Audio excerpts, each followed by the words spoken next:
Long before his pre-draft years, LaMelo Ball had already been portrayed by the media as an immature ball brother. Well, of course he's young, but whether the displeasure towards him was caused by his reputation as a trigger-happy kid who jacked up random half-court shots at Chino Hills, or because he has been a bad three-point shooter while playing in the NBL, or simply because he's LeVar Ball's son, there's no denying that LaMelo Ball's talent and basketball maturity is just on another level for a 19-year-old.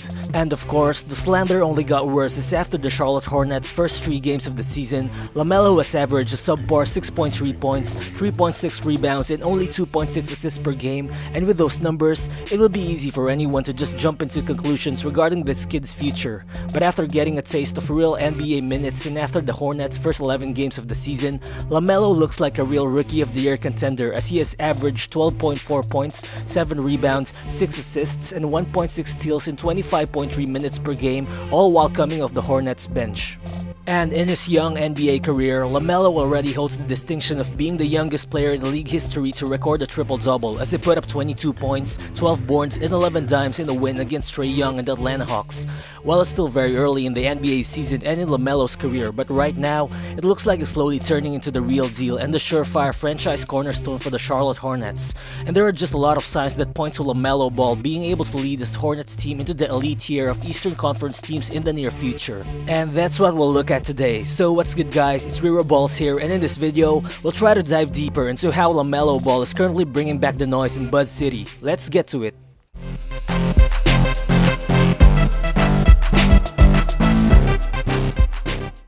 As a believer of LaMelo Ball since day one, I couldn't be more happier to see him play this well in the NBA. While the guy has been put under the microscope for his entire pre-NBA career, but right now, we can see how his abilities and basketball maturity transcends the scouting reports. And currently, LaMelo ranks 2nd in points per game among all rookies, while ranking 1st overall in rebounds, assists, and steals per game, while also putting up a crazy 18.27 efficiency rating, which also leads all first-year players. And as expected, Ball has been able to carry his insane passing ability to the NBA as he currently ranks 2nd in the Hornets roster in assists per game, only behind Devonte Graham. But it's worth noting that he only trails Graham by 0.5 assists per game. And considering that Graham averages almost 10 more minutes per game than him, I think it's safe to assume that LaMelo Ball will pretty much average much more dimes once Coach Borrego finally inserts him in the starting lineup. But I think what's much more impressive is that this early in his NBA career, he's able to balance risk and reward as a passer without making too many mistakes. As right now, LaMelo has registered a 3:1 assist-to-turnover ratio, which looks more like the numbers of a veteran point guard rather than that of a 19-year-old rookie who hasn't even played 20 games in the NBA yet. And also, LaMelo has been showing that he's more than just a passer and that he can score as well on the NBA level. Currently, his 12.4 points per game puts him as the 3rd best scorer for the Hornets, only behind Gordon Hayward and Terry Rozier. Well, it was also expected that LaMelo would be a terrific rebounding point guard because of his size and length, and after all, he ranked 8th in rebounding in the entire NBL during the 2019 to 2020 season. But would you believe that his 7 rebounds per game also makes him the best rebounder for the Hornets so far, ahead of guys like Bismack Biyombo and Cody Zeller? And so, right by the get-go, you will understand why this guy has been a do-it-all point guard so far for his team, and those numbers explain why he leads all rookies in efficiency rating as well. But if you're still looking for a weak spot in his game right now, you can still cite his 35% shooting rate from deep. But even that outside shooting rate is quite respectable for a rookie point guard. And considering that LaMelo only shot a poor 25% from 3-point range in the NBL, how he's able to hold up on the outside shooting part of his game right now offers a very positive sign for the Hornets. Well, overall, LaMelo still threatens defenses more as a playmaker than as a scorer, but I think you can expect that to change throughout the course of the season as he gets more reps in the flow of a legitimate NBA offense. But the truth is, LaMelo has been successful so far in terms of his scoring and assist numbers specifically because there has been balance in the Hornets roster. And if you actually watch them play, you'll somehow understand why they chose to pay Gordon Hayward $30 million a year this past offseason. I think Hayward's resurgence is a huge part of why LaMelo has been able to play his kind of game. Well, finally, after a few seasons of being 4th option at best in Boston, Hayward is looking similar to his Jazz version. As of the moment, Hayward is averaging a career-high 22.5 points together with 5.2 rebounds, 4 assists, and 1.4 steals per game while shooting 50% from the field. And the best thing about Hayward's game is that his great great numbers don't seem to be a fluke or anything. Hayward has been leading the Hornets in scoring without necessarily dominating the ball and taking difficult shots. So far, he has been able to slide between playing off the ball, attacking the rim, and shooting spot-up threes.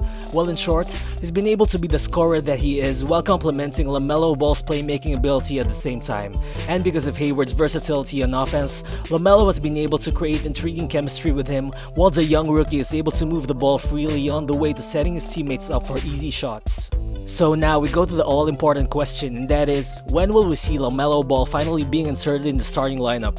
Well, of course, Coach James Borrego knows how to play his guys, and therefore, we were in no position at all to insist on what would work or not for this team to be much better moving forward.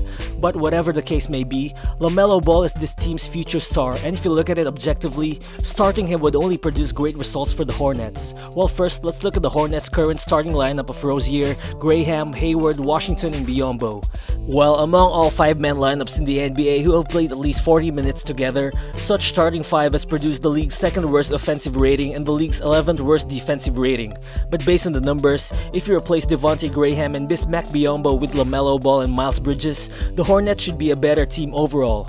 A 5-man lineup of Ball, Rozier, Hayward, Bridges, and Washington has produced a positive 12.9 net rating so far, and that lineup is projected to improve their offensive production by at least 15 points, while also allowing 4 less points on the defensive end.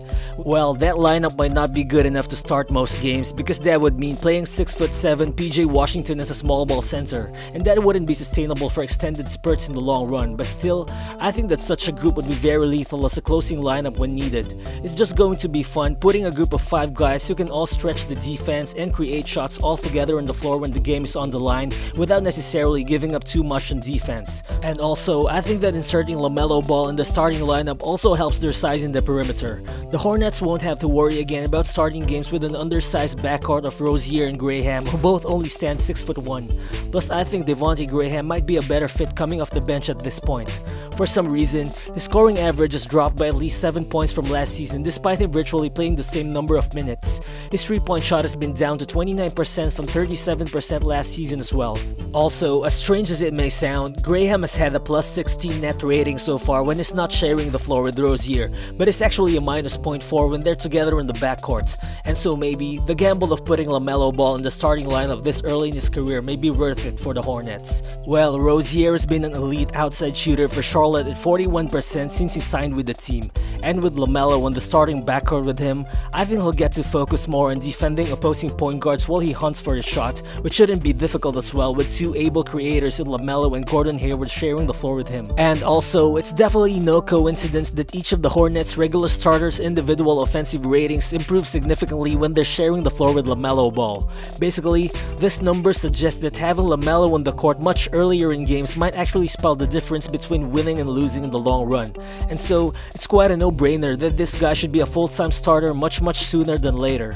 Well, after seasons of lacking star power, the Hornets finally have tons of options, and this should be a welcome problem for Coach Borrego. For sure, he doesn't really have to rush LaMelo into the starting lineup. Well, after all, he might genuinely think that LaMelo is better off coming off the bench for now. Or maybe he just loves the idea of Ball and Bridges leading the second unit. But whatever the reasoning for that is, the argument for this guy to be a starter just grows stronger game after game.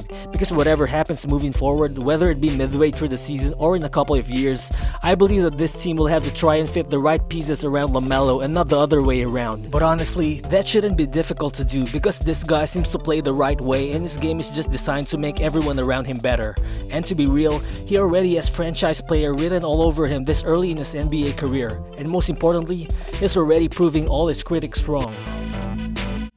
Thank you for sticking until the end of the video, and feel free to drop your thoughts in the comment section below. Also, please do smash the like button if you've enjoyed this video because it helps the channel to grow a lot. And if you're new to the channel, don't forget to hit the subscribe button as well. Again, this is LaMelo Balls, and I'll see you on the next one. Peace.